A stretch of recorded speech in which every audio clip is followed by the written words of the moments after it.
press stream. Alright, let's see where we're at. Alright, looks like we're up and running. I'm just going to get a quick mic check with Josh. Do you think you could let me know if you can hear my audio?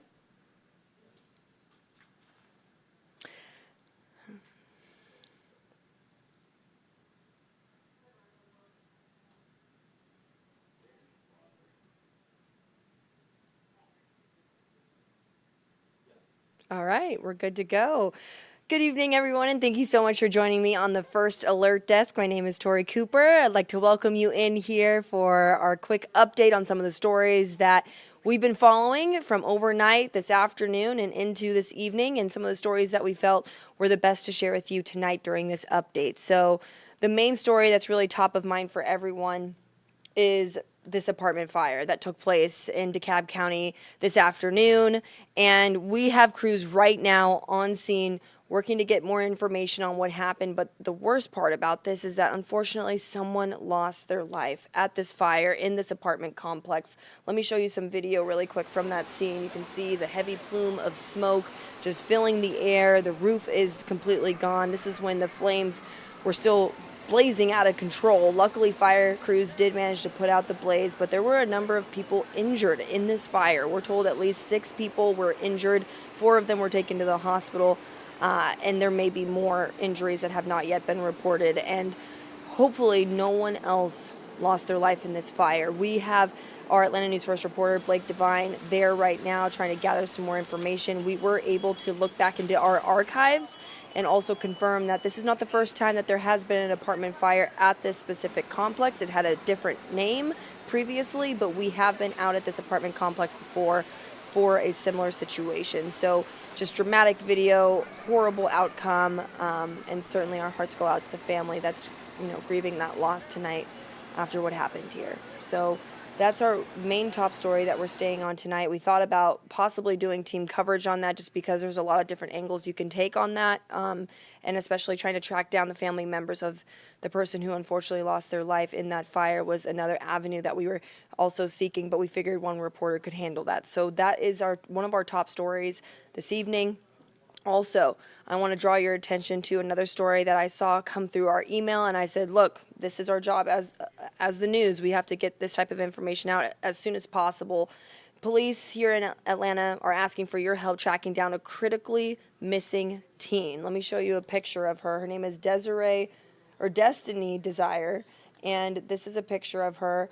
She's 17 years old, and the Atlanta Police Department tells us that they believe that she might be here in Metro Atlanta because they say that she's associated with a device that is pinging along 14th Street and Northside Drive. And they didn't provide any other details besides the fact that they said that they are not the primary jurisdiction overseeing this investigation. They told us that the Stanley County Sheriff's Office in North Carolina is really the primary agency overseeing this investigation.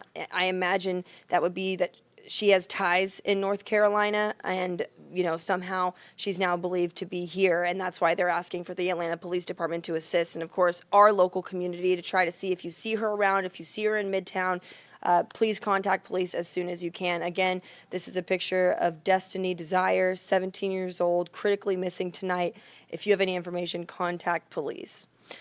All right, that is another story that I wanted to touch on. And then this is the other one that I also felt we had to talk about. We also have one of our reporters, Bridget Spencer, is working on this story. It's a memorial that took place at Greenwood Cemetery to honor the 6 million Jewish people who lost their life in the Holocaust. Senator John Ossoff was out there today, so we're going to really encompass everything that transpired out there today, talking with people, with family members who died in the Holocaust, I imagine, that were out there, and hopefully just getting a more sentiment of what it was like to pay tribute to those lives. So this is not the first time that we have covered Yom HaShoah, is the way that you say it. That is the Day of Remembrance for the Holocaust, and this is not the first time that we have covered this event. Last year, we had our Atlanta News First reporter, Madeline Montgomery, out at Greenwood Cemetery, and she did a fantastic job at localizing this, talking to Holocaust survivors' family members, I believe. I'm going to let her really break that down for you right here.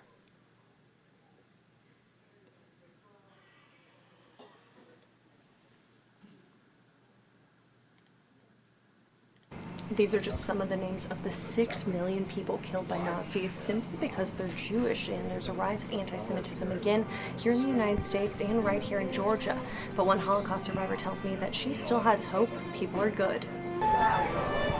A day of remembrance and education. I think it's really important for everyone to know that when hate goes awry, what can happen? You know, we can't say, oh, it's okay, and you know, it's not okay. And we need to learn to stand up to hate. We need to learn not to be a bystander. Today, Atlantans gathered at Greenwood Cemetery for Yom HaShoah, or Holocaust Remembrance Day. Survivors, their families, and Senator John Ossoff reflected on the violence against Jewish people by the Nazis. My father was Jewish. Not only was that bad in the war, but he was very big in the underground. We hid in another neighborhood in my hometown, Antwerp, Belgium, in an attic for 3.5 years. As that generation departs us, this work of remembering becomes ever more vital. An especially important task as anti-Semitic acts of violence increase. Incidents reached an all-time high in the U.S. last year, with over 2,700 incidents of assault, harassment, and vandalism reported to the Anti-Defamation League. Incidents increased by 115% here in the state of Georgia. Why is it still going on? That's what Karen Lansky-Edlin, whose parents survived the Holocaust, wants to know. Holocaust survivor B.B. Forehand has an answer and a solution. People are people. The ones that were ugly then are ugly today. Not the new generation. I have so much hope for our new generation.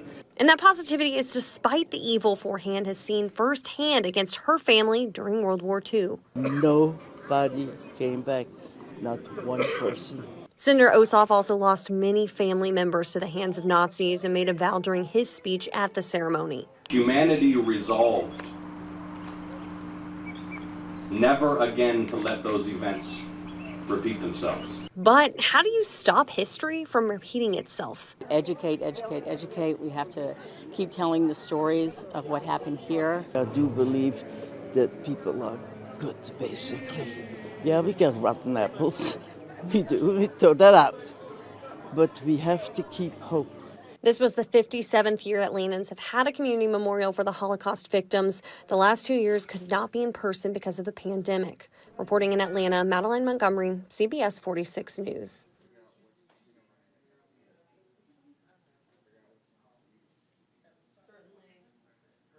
Certainly a tragedy that we will all never forget. And just hearing from the people who were there last year, I imagine those are the same types of voices that we're going to hear from tonight. So look for that story tonight on Atlanta News First at 6, 10, and 11 o'clock.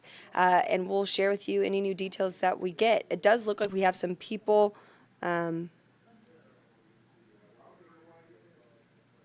Senator John Ossoff, that's how you say it. So I'm not quite sure what you're talking about.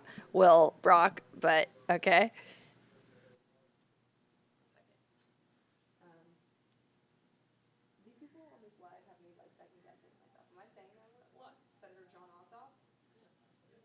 This person's trying to say I didn't know how to say his name. I'm like, why am I even having second guess this? Anyway, Will Brock, that's definitely how you say his name.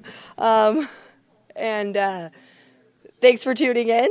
But yes, we appreciate you guys following along here. If you have any information that is helpful to investigators in any of the stories that we talked about tonight, including Destiny or any other stories that we shared, always reach out to police and give them the information that you have that can assist in that. So thank you so much for joining me, and enjoy the rest of your weekend.